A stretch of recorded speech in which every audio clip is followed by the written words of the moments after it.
नमस्कार दोस्तों, स्वागत है आपका हमारे channel target for IAS and MPSC with के। आज है 16 मार्च 2021 और हम लोग डिस्कस करेंगे आज का मध्य प्रदेश का करंट अफेयर। तो चलिए आज के इस करंट अफेयर में स्पेशली हम लोग डिस्कस करेंगे अनुगुंज 2021 का आयोजन किया गया है, तो यह किस विभाग द्वारा किया गया है। साथ ही साथ मध्य प्रदेश जो सांची विश्वविद्यालय है उसकी वेबसाइट का लोकार्पण किया गया है, तो किसके द्वारा उसकी वेबसाइट का लोकार्पण किया गया है, क्या कुछ और अन्य इंपॉर्टेंट फैक्ट हो सकते हैं उससे संबंधित, वह भी हम यहाँ पर देखेंगे। क्योंकि कुछ समय पहले हमने देखा था कि नीरजा ए नाम है उनका, उनको क्या बनाया गया है, वहाँ का कुलपति नियुक्त किया गया है। कहाँ का? सांची विश्वविद्यालय का, बौद्धिस्ट विश्वविद्यालय है, काफी अधिक इंपॉर्टेंट है और हमेशा चर्चा में बना रहता है, तो उसको भी हम यहाँ पर देखेंगे। तो चलिए शुरू करते हैं हमारा आज का करंट अफेयर। अगर आप पहली बार इस चैनल को विजिट कर रहे हैं तो please subscribe my channel, hit bell icon, never miss out new update.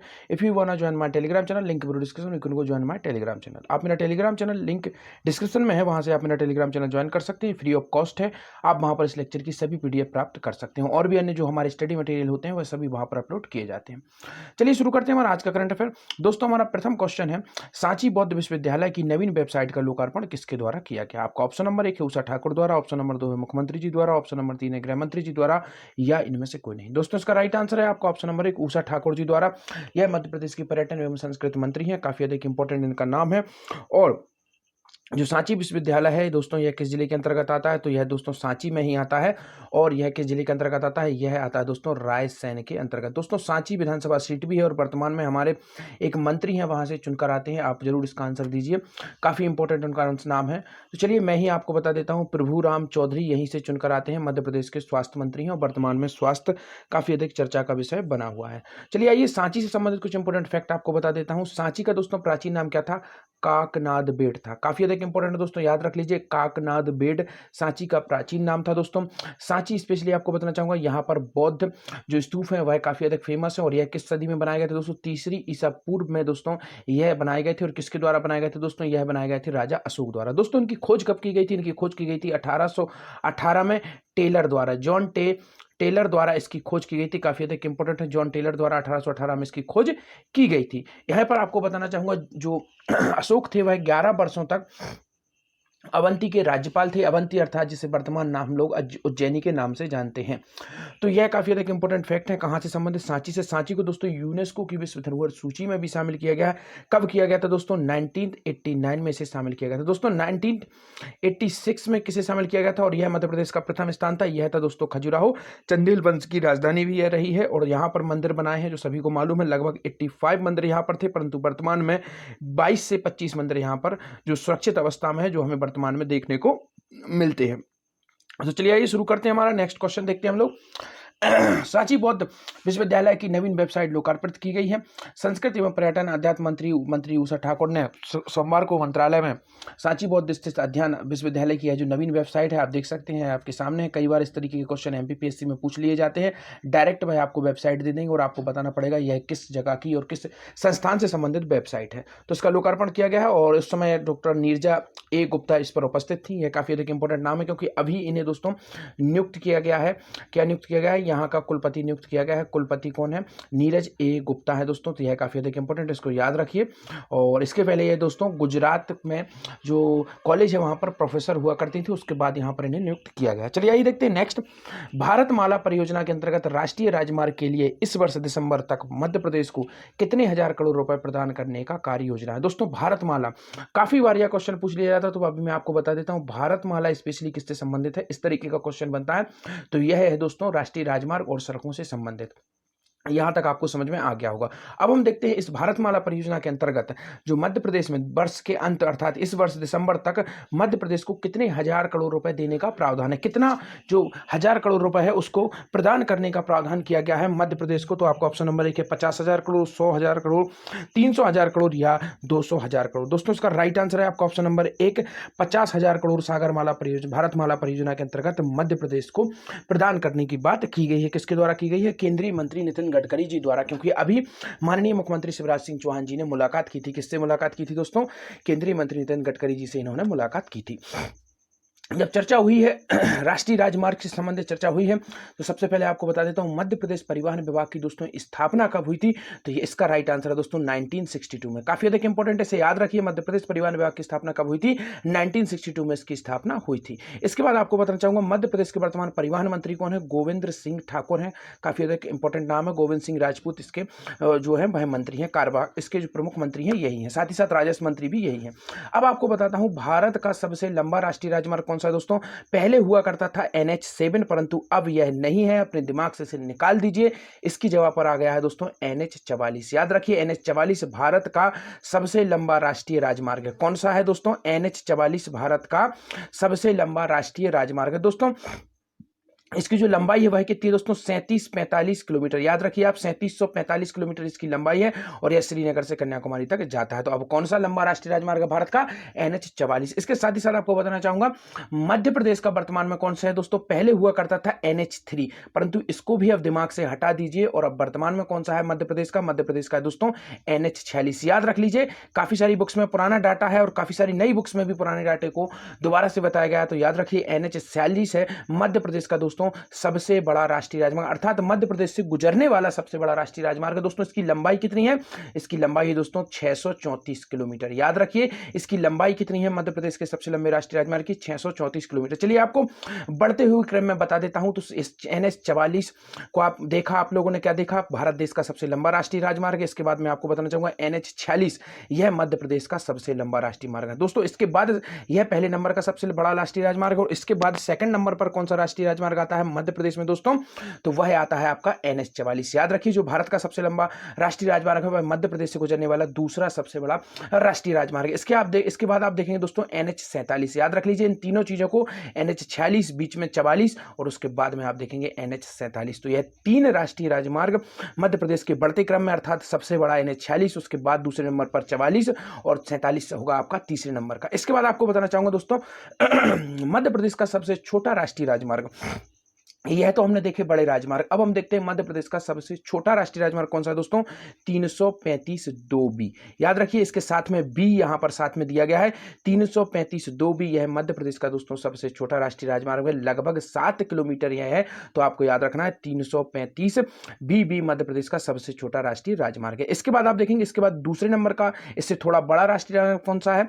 यह लगभग 7 किलोमीटर है। इससे बड़ा वाला होगा वो लगभग 9 किलोमीटर होगा, खजुराहो से बमीठा।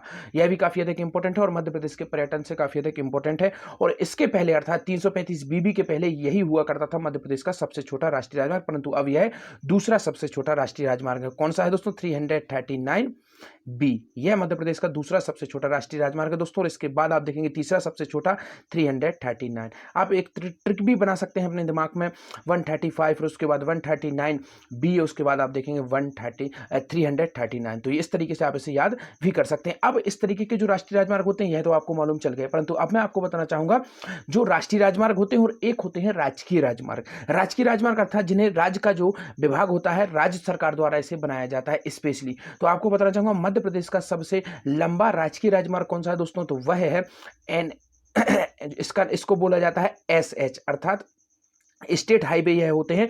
तो SH90 मध्य प्रदेश का दोस्तों सबसे बड़ा अर्थात सबसे लंबा राजकीय राजमार्ग है। यह जैतपुर यूपी से कनेक्ट होता है, तो यह भी आपको याद रखना है। छिंदवाड़ा MP में कनेक्ट होता है, वहां पर जैतपुर से कनेक्ट होता है। तो दोस्तों इसको भी आपको याद रखना है। और अर्थात आपको बताना चाहूंगा इसकी लंबाई कितनी है? 743 किलोमीटर। इसको भी याद रख लीजिए, इसकी लंबाई कितनी है? 743 किलोमीटर। तो यह सब आपको याद रखना है, काफी अधिक इंपॉर्टेंट है।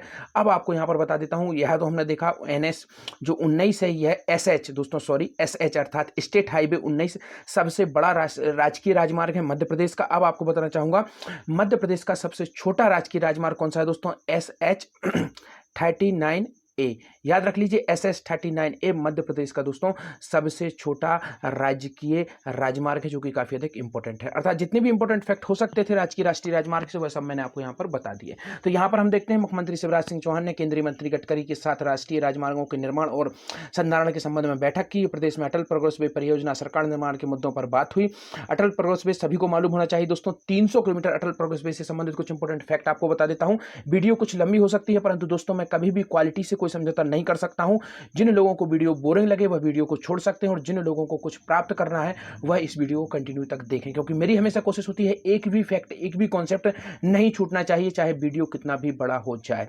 मैं एक करंट अफेयर का क्वेश्चन पढ़ना कम सही समझूंगा, परंतु एक भी फैक्ट मेरा नहीं छूटना चाहिए। तो अटल प्रोग्रेस वे दोस्तों लगभग 300 किलोमीटर है और मध्य प्रदेश के 3 जिलों से गुजरता है। याद रखिए 300 किलोमीटर, 3 जिले, इसी तरीके से आप इसे याद कर सकते हैं। इसका प्रारंभ में नाम चंबल प्रोग्रेस वे था, बाद में इसका नाम अटल प्रोग्रेस वे कर दिया गया दोस्तों। और इसके साथ साथ यह भी बता देता हूं, जो NH92 है, NH92 है दोस्तों, यह इसे कनेक्ट करता है मध्य प्रदेश, अर्थात मध्य प्रदेश से यह कनेक्ट होता है NH92 के माध्यम से। दोस्तों यह 3 राज्यों से जुड़ेगा, 300 किलोमीटर, 3 जिले और 3 राज्य याद रख लीजिए आप, यूपी, साथ ही साथ में अपना MP प्यारा, और उसके बाद देखेंगे राजस्थान। तो यह 3 राज्यों से यह जुड़ता है आपका अटल प्रोग्रेस वे, काफी अधिक इंपॉर्टेंट है दोस्तों। कई बार क्वेश्चन पूछ लिया जाता है, मध्य प्रदेश का सबसे बड़ा जो प्रोग्रेस वे है, जो प्रोग्रेस वे है वह कौन सा, वह है आपका दोस्तों नर्मदा प्रोग्रेस वे, काफी अधिक इंपॉर्टेंट है। मध्य प्रदेश का सबसे बड़ा प्रोग्रेस वे कौन सा है, नर्मदा एक्सप्रेस वे इसे बोला जाता है।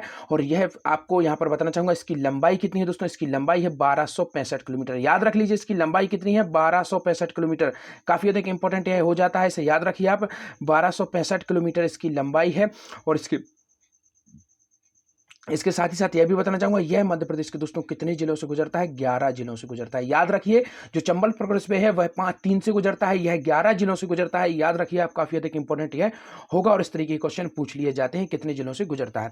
तो हमने देखा कि उन्होंने भारतमाला परियोजना के अंतर्गत राजमार्ग के लिए वर्ष दिसंबर तक 50,000 करोड़ रुपए प्रदान करने की बात की गई, और यहाँ पर कुछ इंपॉर्टेंट डाटा है जिसे आप पढ़ सकते हैं। उतना अधिक इंपॉर्टेंट मुझे नहीं लगा, परंतु जो आप PDF है उसको प्राप्त कर लीजिए टेलीग्राम चैनल पर, उसे आप ज्ञात कर सकते हैं। अगर आपको स्पेशली मेंस के हिसाब से जो तैयारी कर रहे हैं MPPSC, उनके लिए वह डाटा काफी अधिक इंपॉर्टेंट हो जाता है। They can use anything and anywhere, but जो स्पेशली वनडे एग्जाम्स की जो तैयारी कर रहे हैं उनके लिए जितना मैं बता रहा हूं उतना कंफर्टेबल है, उससे अधिक आपको नहीं पढ़ना है। अब अटल प्रोग्रेस वे योजना, जैसा कि मैंने आपको बताया था, लगभग 300 किलोमीटर है। यहाँ पर आप देख लीजिए 309 किलोमीटर है, और यहाँ पर उससे संबंधित कुछ इंपॉर्टेंट फैक्ट दिए गए, इनको भी आप टेलीग्राम चैनल पर प्राप्त कर सकते हैं, वहां पर आपको इनकी सारी PDF मिल जाएगी। चलिए आइए देखते हैं नेक्स्ट क्वेश्चन, अनुगुंज 2020 का आयोजन किस विभाग द्वारा किया गया है। तो दोस्तों इसका राइट आंसर है ऑप्शन नंबर 1, स्कूल शिक्षा विभाग द्वारा अनुगुंज का आयोजन किया गया, काफी अधिक इंपॉर्टेंट है, अनुगुंज 2021, और यह किसके द्वारा किया गया, स्कूल शिक्षा विभाग द्वारा इसका आयोजन किया गया है। 15 से 16 मार्च तक यह चलेगा। समापन समारोह में शामिल होंगे माननीय मुख्यमंत्री जी, और स्कूल शिक्षा विभाग द्वारा अनुगुंज यह कार्यक्रम चलाया जा रहा है। और इसके मुख्य अतिथि कौन होंगे दोस्तों, शिक्षा राज्य मंत्री स्वतंत्र प्रभार सामान्य प्रशासन कौन है, श्री इंदर सिंह परमार इस कार्यक्रम के मुख्य जो अतिथि होंगे। तो चलिए आइए, जैसा कि डेली बेसिस पर पूछता हूं मैं आप लोगों से क्वेश्चन, और आज का हमारा क्वेश्चन है दोस्तों, कैन नदी का उद्गम कहां से होता है। काफी इंपॉर्टेंट है, रिवर्स से संबंधित ये क्वेश्चन, और आई होप जरूर आप लोग इसका आंसर देंगे।